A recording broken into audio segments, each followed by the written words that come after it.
বাংলাদেশে নিয়ে যদি আপনাদের কোনো পরিবার থাকে, পরিজন থাকে, কেউ পড়াশোনা করতে যান, কেউ চিকিৎসা করতে এসে ফিরতে না পারেন, যদি কোনো সহযোগিতার দরকার হয়, আমি বাংলাদেশ নিয়ে কোনো কথা বলতে পারি না, কারণ ওটা একটা আলাদা দেশ।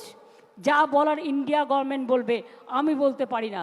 কিন্তু আমি এটুকু বলতে পারি, অসহায় মানুষ যদি বাংলায় দরজা খটখটানি করে, আমরা তাদের আশ্রয় নিশ্চয়ই দেব। তার কারণ এটা ইউনাইটেড নেশনসের একটা রেজুলেশন আছে, কেউ যদি রিফিউজি হয়ে যায় তাকে পাশের পার্শ্ববর্তী এলাকা তাকে সম্মান জানাবে। যেমন আসামে একটা গণ্ডগোল হয়েছিল বড়দের সাথে, আলিপুরদুয়ারে তারা দীর্ঘদিন ছিলেন, আমিও গিয়েছিলাম তাদের সাথে দেখা করতে। কিন্তু আপনাদের কাছে আমার আবেদন থাকবে, বাংলাদেশ নিয়ে আমরা যেন কোনো প্ররোচনাতে না যাই, আমরা যেন কোনো উত্তেজনাতে না যাই। আমাদের সহমর্মিতা, আমাদের দুঃখ, সে যারই রক্ত ঝরুক তাদের জন্য আছে।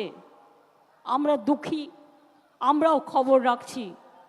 ছাত্রছাত্রীদের মহান প্রাণ, তাজা প্রাণগুলো চলে যাচ্ছে, আমরা তাদের সকলকে, আমার অন্য কিছু বলার নেই।